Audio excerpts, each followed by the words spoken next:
Good morning and welcome to the Jacksonville Center for the Performing Arts, and just ahead of the annual City of Jacksonville Military Affairs-led Veterans Day Parade presented by Ron Scholes, and the breakfast that is getting underway presented by the City of Jacksonville, Mayor Donna Deegan, and more. We also are so proud to be joined by Harrison Conyers, who leads military affairs with the City of Jacksonville. First of all, happy Veterans Day. We can say happy Veterans Day. We can. And Today's a lot different than Memorial Day. Right, and we can celebrate. What is today about? Today is celebrating the freedoms that we enjoy as Americans. And it's based on the sacrifices that these service people are making and have made.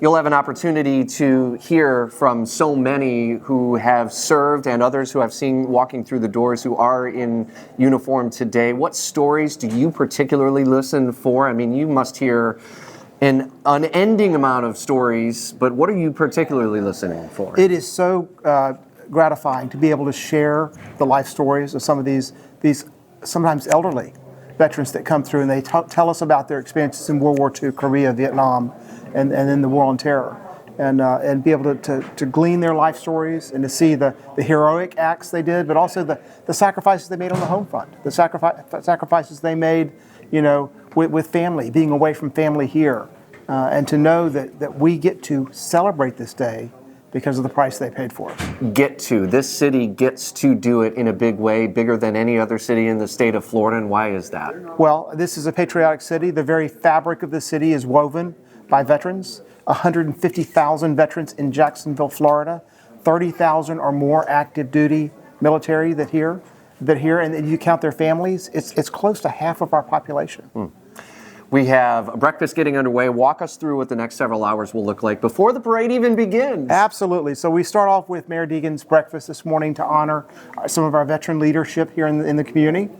We get to recognize our Grand Marshals, this year we have honorary Grand Marshals and a Grand Marshal of the parade, and then our oldest veterans are recognized at this breakfast before they get in the car and go down there and smile and wave in this cool temperature. Everyone is layered up today, right? Absolutely. You mentioned the Grand Marshals. It's worth noting, I believe it was last year, the Grand Marshal John Thrasher recently has passed. And I think that's probably also indicative of you're honoring those who have served but are also aging to a point where sadly we're losing them, and we're losing those stories and how much they matter. So to be able to remember that John Thrasher was honored here as part of the Grand Marshal means a lot, I'm sure. Yeah, this year we're blessed. We have I mentioned honorary Grand Marshals.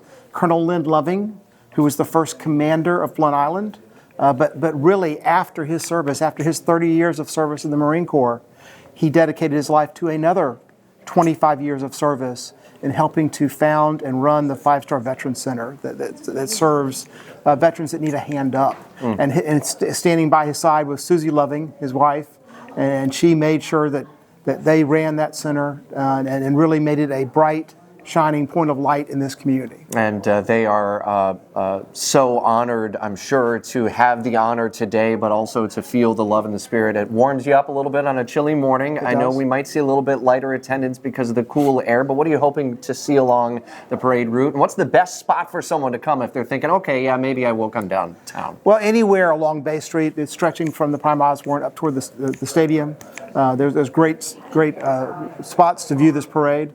Last year, we had over 50,000 people that watched the parade, so it's huge. We mentioned Jacksonville does this right, but we don't do it because for entertainment value. We do it because it's really what the community stands for. What story do you hope it tells this year? Well, I talked about our Grand Marshals. I talked about what their life of service meant, but in the parade this year, our Grand Marshal is going to be Pat Mulvihill. Pat Mulvihill is a gentleman that was a Green Beret, in Cold War era Green Beret, but really, since then, he has been involved in dozens of veteran serving organizations serving this community. So really to say is that we celebrate service, the service while they were in the military, but service to the community afterwards. Well, there's a lot that goes into a day like today. The city has an entire military affairs division, and I know you've got countless people who have put today on. Thank you for having us here. It means a lot to be able to share the stories, and hopefully we'll be hearing them and be motivated. Go get to breakfast. We appreciate it, Harrison. Good to see you. Thank you for being with us. All right, take care.